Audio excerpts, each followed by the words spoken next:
admin notes. Again, I brought this up last week. Your papers for the last paper, I'm looking for analyzing, giving policy recommendations, how to defeat the actual insurgent group.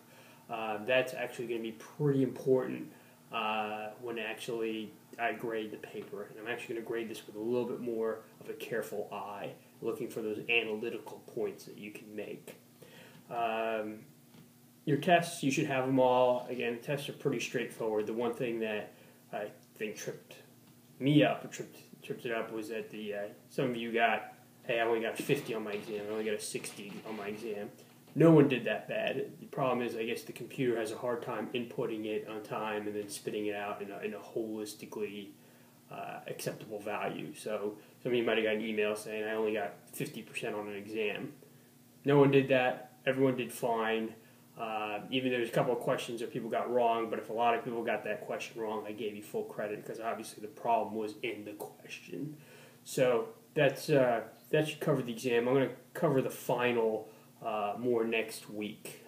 Final's a little bit more in depth than you've seen in the previous exams. Well, I'll talk about that in a bit, or talk about that next week. And then finally, the one thing I ask you is that please do course evaluation. You should be getting those in the next couple of days. Please do them. This is my first class that I'm teaching at GW, and I would like to improve. So if you have constructive criticism, please say so, so I can improve for the next time I do this. And there's also things that I think generally, as far as not just me, but the curriculum and other things could also be improved as well. And if you see those, please let me know. I might be teaching you again, this cohort again, in one of the future classes. So please, if you want that to improve or improve your experience, please mention that in any course evaluations. And of course, if you have some major issues or you want to talk to me one-on-one or something like that, feel free to send me an email so I can understand what any perspectives or any problems that are going on. So I just want to kind of review week 6. Saw The Kingdom, the movie. I think everyone here identified the key issues with investigating overseas, all the potential pitfalls that can happen. This is actually very relevant because we have trouble right now, a security problem, when we're trying to investigate what happened in Libya a few weeks ago. So the movie becomes very relevant in that sense. And I think everyone picked up all the key issues. And I think also most people picked up that this this movie isn't realistic. The main characters are you would never act that way if you're part of a military or a law enforcement team. If you're sent to Saudi Arabia, you never talk disrespectfully. You'll never do some of the things that were done in the movie. And I think most people said that. The movie's a movie. It's a good perspective, but it's also there to entertain people. So that probably explains a lot of the bravado that you saw there. So I think people picked up on that. So that's pretty much all I'm going to say about the movie. What I do want to get in detail is the lecture. The Israeli lawyer, Professor Gayam, and what he talked about in detail. And a lot of you discussed this in your discussion section, but what he talked about, basically the rule of law and how Israel purports the rule of law. But what he talked about in detail that I want to talk about is high-value targeting, leadership targeting, and counterterrorism. And this is something that's this is very important if you're, especially in the current environment. Professor there, he recommended, he said that Israel's high-level targeting program was not only successful, but it was ethical, and that it was proportional. People can agree and disagree on it, but I don't think you can disagree that it was actually effective. And for your final papers, I want you to talk about high-value targeting. And the reason why is, let's say you're doing the Haqqani network. You need to, the ISAF commander or higher, the Secretary of Defense, is going to ask, will a high-value targeting program against the Haqqani network work? Or what are the aspects of the Haqqani network that would make it susceptible? and they'll ask, is it worth it to conduct cross-border attacks into Pakistan to get Haqqani network leadership? Is it worth sending Predator drones? Is it doing that? Is that worth it? Is it going to lead to the demise of the organization? And that's something, not just whoever's doing the Haqqani network, but I want all in your papers to discuss. So for high-value targeting, again, does it work? Does it not? There's two kind of schools of thought on that. There's a school that says, yes, it works, it's great, we should implement it, it defeats insurgencies, it defeats terrorist organizations, we should put a lot of emphasis on that. The other school of thought says it doesn't work, it's not worth it, too many lives are lost, and that you don't achieve the effects. So the people who say it doesn't work, their biggest argument is it doesn't, if you kill terrorist leaders, it doesn't address the underlying causes of terrorism. That you've heard this probably before. You can't kill your way out of a problem. And if you're in this school, they'll look at, okay, Israel can kill all the leaders of Hamas, but the underlying problem is that the Palestinians are living in horrible camps. You're still going to have leaders no matter what. In Pakistan, you can kill all the Al-Qaeda senior leadership or all the Taliban senior leadership in Pakistan, but that doesn't solve the underlying problem of the poor governance in the Fatah regions. That's pretty much the argument against leadership targeting, that it doesn't work because it doesn't solve the underlying issue. Again, these people will also point out that leadership targeting causes damages. It causes more damage to civilian populations than you're actually achieving in counterterrorism objectives. It pisses people off, and the biggest example of this is those of you who served in Afghanistan in 2003, 2004.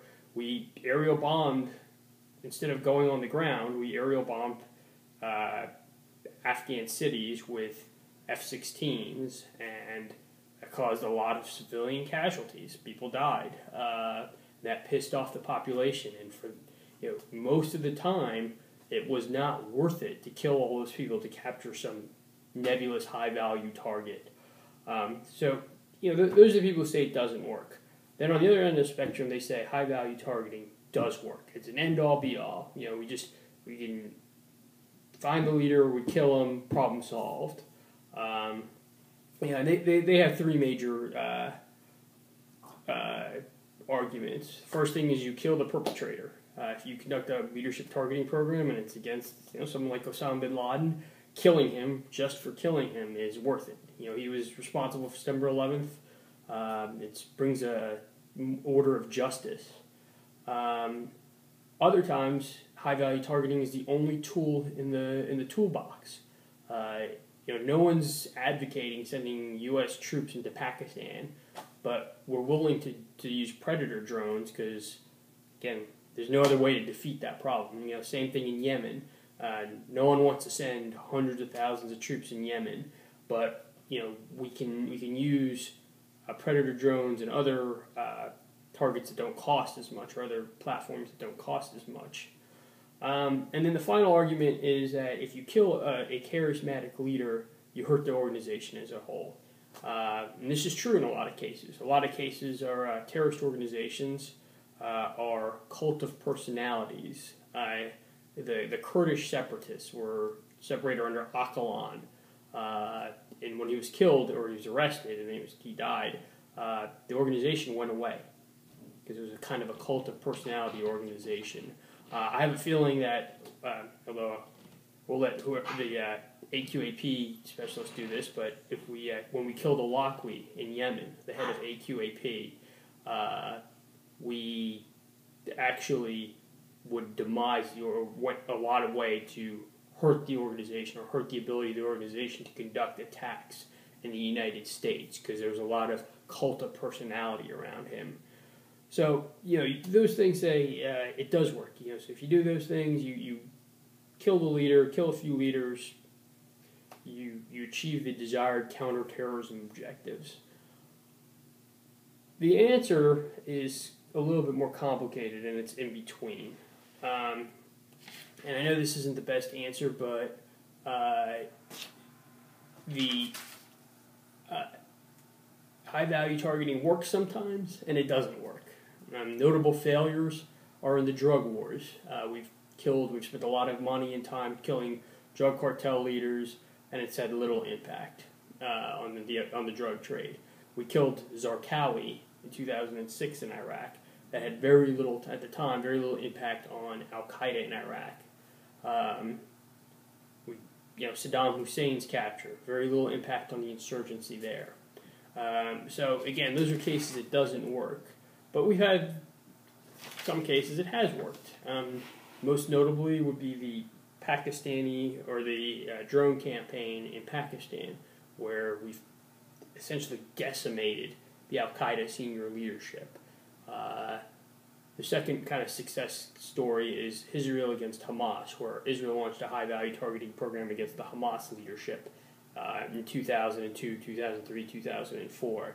The result is Hamas doesn't launch suicide bombings into Israel itself anymore, and that has a lot to do with the leadership targeting program. Where I come down, and I'm going to give you a little bit of my personal viewpoint, and I think it reflects a lot of what the professor said in his lectures, that it works, and it's generally worth it. It's generally worth the cost, the monetary cost, the risk to lives, and sometimes the diplomatic problems that occur because of high-value targeting. And there's kind of 4 things that I talk about why it works, and the first is the charismatic leader. I mentioned earlier, you eliminate the charismatic leader, a lot of times you eliminate the group as a whole. Not always, but sometimes you do. Second thing is you deter second-order leadership. If the high-value targeting program is very successful, it becomes almost a death sentence for the person who's next in line to actually rise to the next level. And oftentimes, no one wants to identify themselves as the leader of organization because they know that they'll be whacked pretty easily. So that's the second reason. The third reason, high-value targeting keeps the enemy off balance. If the enemy or the terrorist organization is too worried about their own safety, moving, they can't talk on cell phones. If they can't talk on cell phones, they can't plan. They can't communicate, can't travel, because they're too worried about getting schwacked, for lack of a better term. And if they're too busy worried about their own survival, they cannot plan. They cannot conduct multi-level attacks. So, that's kind of the third reason. The fourth reason is something I've done personal research in, is a secession process. And what I mean by this is if you kill a leader of a terrorist organization, there's no clear chain of command. It's not like the XO runs up and takes charge. So in order for the leaders to secede after the main leader is killed, they have to kind of move to the most violent fringes of the organization. They oftentimes engage in massive violence to prove that they're the biggest, toughest guy on the block. And by doing that, sometimes they engage in even more massive violence than the terrorist organization intends to, and they tend to alienate the population. They alienate their own cause. The biggest example of this is Sikh separatism. The Sikhs were part of India, they still are, but in the 80s there was a lot of problems with the Sikh movement in India. Indians did well. They killed the leadership of the Sikh separatists, and the second-order leaders were more like gangs and clowns. They alienated a lot of the population. So those are kind of the 4 theories. I'm going to talk about next lecture, high-value targeting and how it can work.